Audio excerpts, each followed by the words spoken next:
Hi there. So I'm going to be working on the area right at the front of my garden this time, the sort of pathway that leads to the stairs and then up to the front door. Not many people use this path or these stairs. Definitely no one in our family does. So it's an area that tends to be overlooked, quite often forgotten, particularly when it comes to watering the plants in this area. I water the garden with the sprinkler, or I water outside my garage or the courtyard or the white garden, anywhere where I can see from the house. But this area here, I always forget it. So it looks lovely at the moment with the climbing hydrangea, but I'll show you the pots that I'm going to be working on. So I'll go down these few steps here. You see we've got fields out there, so it's very exposed. So you come up a few steps here and then up a few steps there to the front door. I'll just be distracted a minute by pretty flowers. So I'm loving this wild geranium. This is Johnson's Blue. We've got loosestrife coming up here. We've got alstroemeria. The lupins have been gorgeous. I was going to cut back this clematis because it's hugely overgrown, but when I climbed in there to have a go at cutting it back, there was a bird's nest in there, so I'm just leaving that till the end of the year. Got lovely campanulas here, more loosestrife, more lupins, lots of alstroemeria at the back. And then when you come round here, this border is going to be gorgeous because that's going to be a big tall red Crocosmia lucifer, loads of phlox in this area, lots of white oxeye daisy, and these just beautiful campanula. I grew these all from seed. Absolutely lovely and so tall. And then we've got scabious just in amongst the Shasta daisy. All these white daisies that are bobbing around, they are Shasta daisy. They come up very early in my garden, much earlier than the oxeye daisy. Gorgeous smell around here of chamomile, because this, get out my own shadow, this is a chamomile lawn on this area. I put down half a dozen plug plants years ago and it's just spread, so it's beautiful, smells gorgeous. So this is my gorgeous climbing hydrangea, which covers up that very ugly brick wall there. It's not a pretty brick wall. The bricks are okay, but the grout in between them, I don't know who did it. Anywho, so this is the problem area. So, as I say, I've got these lovely stone planters. Well, I love that one. Not sure how I feel about this one. So, right, I'm going to have a quick tidy up of the area. I'm going to take things away, like this lovely big ceramic apple. I'm going to put him outside my greenhouse. And then that is a chrysanthemum that has died. This is looking surprisingly healthy. That's just a heuchera that's been there. I don't know how he survived there in that sunny position. So a couple of years ago, I thought I had a brainwave and I thought, right, I will plant these planters out with plants that I can just leave to their own devices and they can take their chances. So I planted them all up with little alpines, and I'll show you in a minute. So that hasn't worked out well. They have overwintered here, but these planters are now just sort of choked with weed, and the top and bottom of it is, it's just pure laziness on my part. If I want planters here, I have to look after the plants that I'm putting in them. there are no plants that I know of that will grow beautifully and unattended in this area. They'll stay alive, but they don't look good. So I'll show you what's in. It's largely, as I say, the planters are largely, as I say, just choked with weed. That was a beautiful alpine plant, that, and I left that out over winter. I should have brought him into the garage. Got lots of these little succulents here. This is just weed, and you can see the climbing hydrangea is just falling over the top of these very heavy stone planters. So what I'm going to do, I've been having a good think, and what I'm going to do is I'm going to move that planter and drag him across to that position, move him out the way first, because I'm not sure whether I can't decide whether I like him, but I do like that one. So the ivy, I don't mind covering that up because it's ivy, but the hydrangea I think will have more show if the planter isn't in front of him. So that's what I'm going to do now.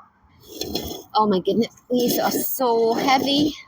Right, I'm just going to put him down there. I think that's one of the reasons that I've just left them, because I know how heavy they are to move. So drag him out so that actually you can see the lovely round shape of him. Do him very gently.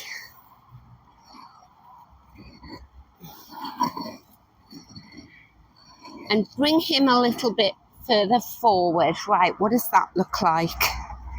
Right, a big part of me is thinking, do I need a planter here at all? But there's no way I can move these planters anywhere else in the garden. They're just too heavy. So he's going to have to stay there. This one here, I could go and get my little wheelie trolley. You know, the ones that you put washing machines on and move them on that. I could put him on there and move him out the way. I know if I put him at my front gate with a please help yourself, someone will take him. Right, so I'm going to empty this out now, and then I'll show you what I've got to plant in him. Right, so what I've got are some trays here, which I'm going to put all of these small succulents in, and I'm going to give those to my sister, who has a lovely stone trough, and she's going to plant them out in there. But then I've also got this, which my other sister, Kathleen, gave me, a big plastic tray. She gave me 3 of these, and they are great when you are potting up plants in the garden, or like this, taking arrangements to bits. It stops your ground getting covered in bits and pieces. Before she got these black trays, she always just used to use an old sheet and put that down and then empty her pots into that. I was never that organised. I just used to make a mess. Right, so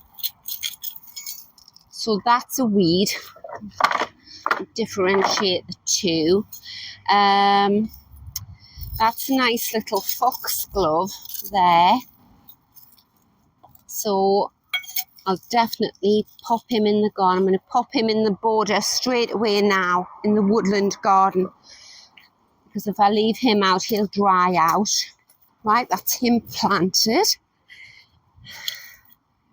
That is just a weed. And I remember when I planted this all out, the soil that I put in was really free draining. It was a lot of grit.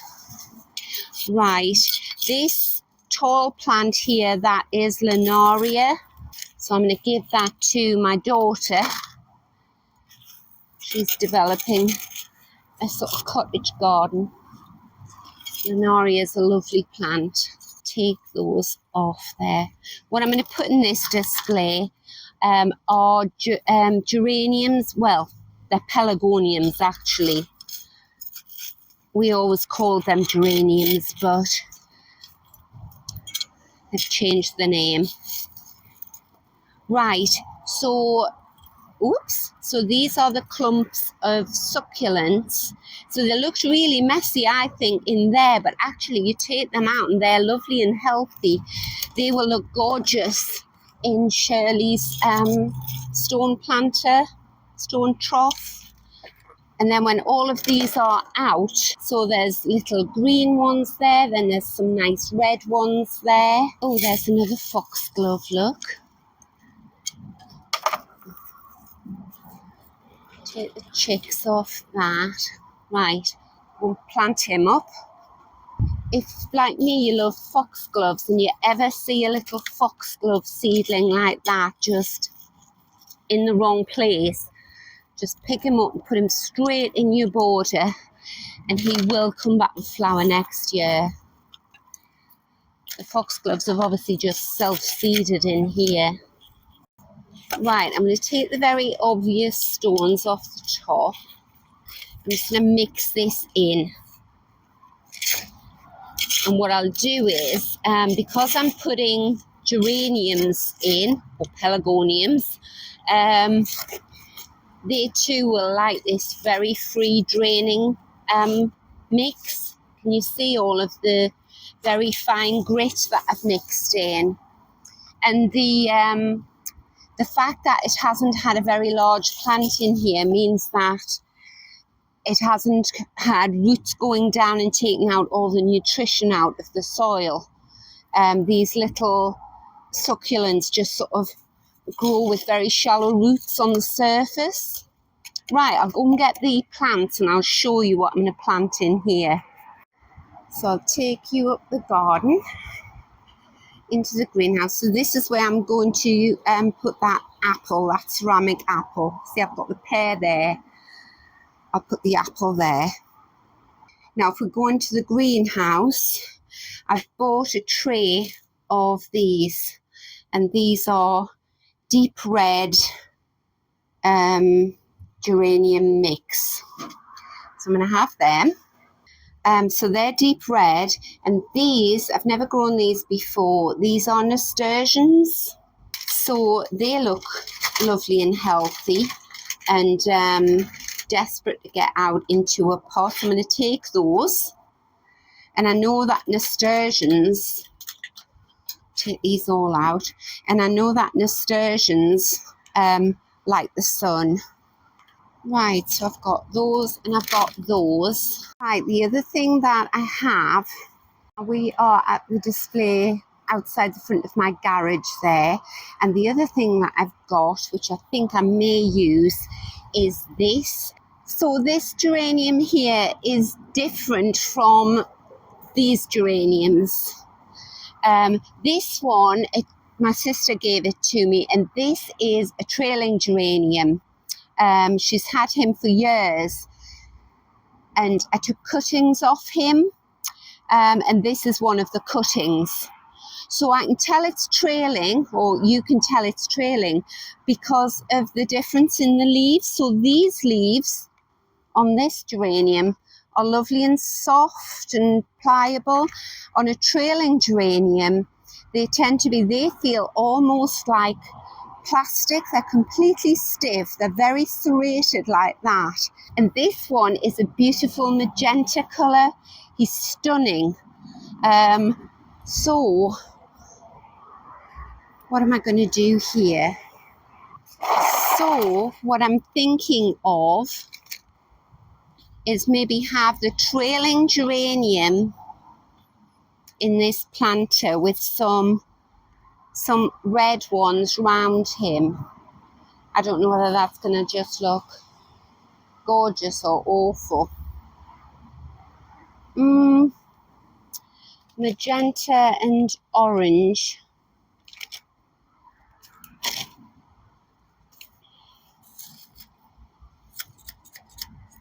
Right, that's the other thing I have to take into consideration.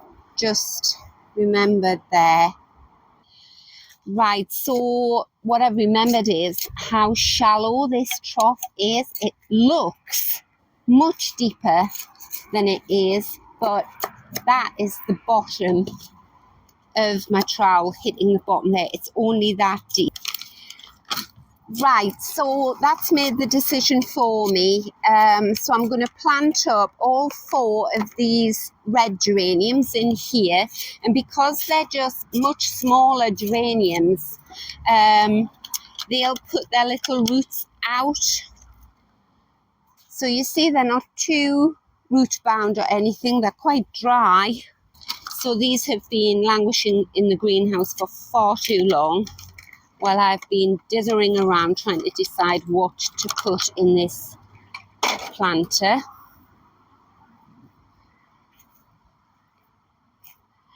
What really made my mind up was I went to my sister's yesterday and she's got a stone planter with red geraniums in. It's a colour I don't normally go for, and oh, it's so gorgeous. You can sort of see it as you come up the path. See all the beautiful blooms on it.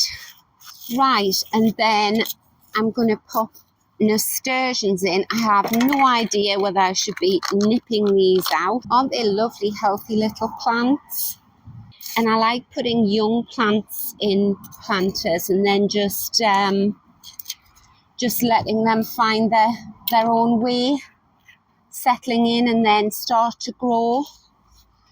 You don't get that instant impact that you do when you buy a much more mature plant. I want this container to look gorgeous as soon as possible, so I'm packing them in and I'm just going to plant them all the way around. And even though these plants will be drought tolerant to a certain degree, I am going to still have to water them. Every time I do a video, I will have to do a bit of footage on these plants, and then you will hold me accountable. So if they're all looking good, you know I'm watering them. Right, there we go. Give them a good water in. Right, so what I'm thinking of now is I might put that other stone planter there in this gap and let that, and plant him out with that trailing geranium, because then the trailing geranium will spill over the front and cover the planter. Yeah, I think I might do that, because although this hydrangea I think it looks spectacular at the moment, when all of the flowers just go over, then it's just really a massive green, as is the ivy over there. So actually a nice splash of colour would be nice here, wouldn't it? Bring this over there, like that. Take some of the soil out, because he's quite deep, that pot. Right, so I've made a right disaster of this. So I've snapped 2 pieces off, but at this time of the year that doesn't really matter. But I know for a fact that if I pot these snapped bits up into little pots, they will root in no time at all this time of year. But because I want this plant to fill this pot as quickly as possible, all I'm going to do is take the bottom, the biggest leaves off, like that. Actually, I'll snap him off as well. Take these off and just stick them in like that, and they will root. There we go. And him.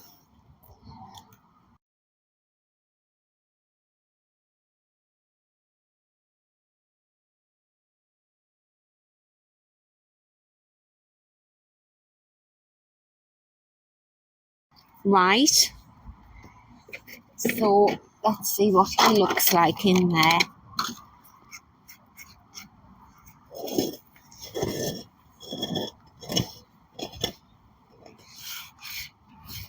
Oh, I think he's going to look lovely, and he's magenta. So, you know what I'm going to do? I'm going to put a bit of, I'm going to put some of this nasturtium at the side of him, in there like that. And one down there. A nice big one there. I'm glad I've got these nasturtiums out of the greenhouse. It gets so hot in there and dry. Right.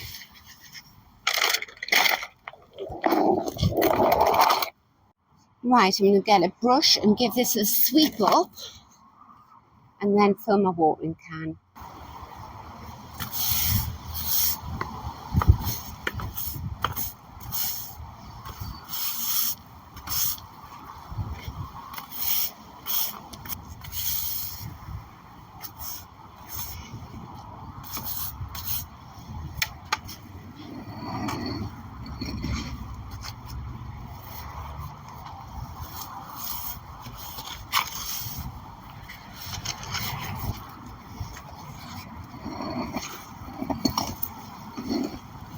Right, I'll give these a good water in, and I'll make sure that these don't dry out for a good couple of weeks.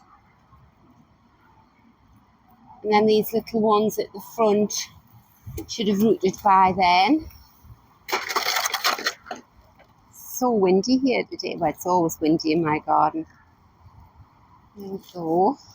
I'm giving them a good water in so all the wet soil gets around those new roots, helps them settle in. And what I'm going to do with the ivy here, because I love him, but it's even got old Christmas lights in there. Pull them out. I'm just going to cut these branches back, otherwise they'll just creep all over him, block the light. I want it to still look good so that you can't tell I've been in there. And then I don't know whether you can tell, but in here I've got 3 different types of daylily in here. Take it over, because I think this little bit just to the side just needs a little bit of a tidy up while I'm here. So this is Ami Majus. He's going to have white flowers on him. This was a Dutch iris, lovely purple. He's finished. Take him off. These are antirrhinums here. But this strappy foliage here, these are my daylilies. So as much as I love these Shasta daisies, I think they just make the whole thing look a bit messy. So I'm going to pull them out like that.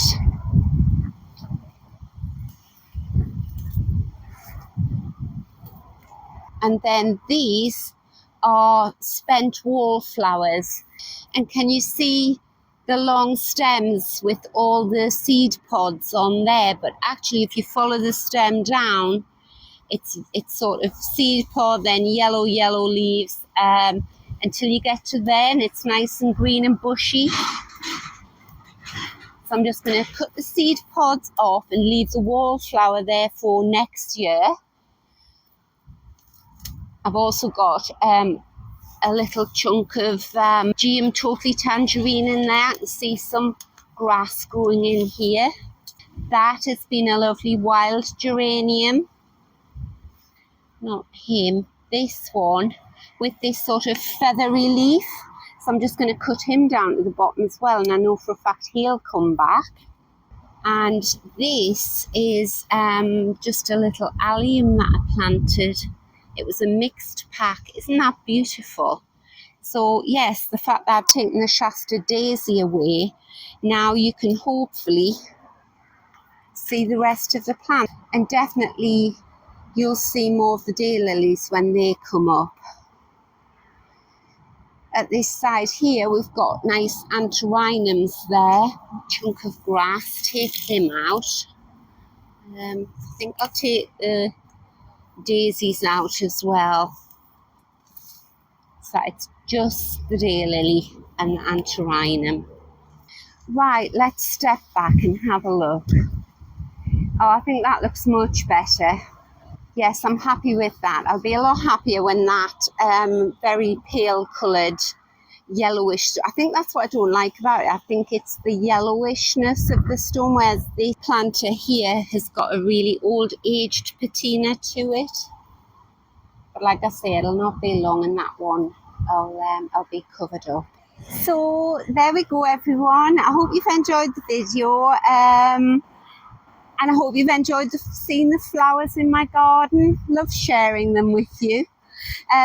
So I hope you're having a lovely time in your gardens, and I'll see you next time. Bye.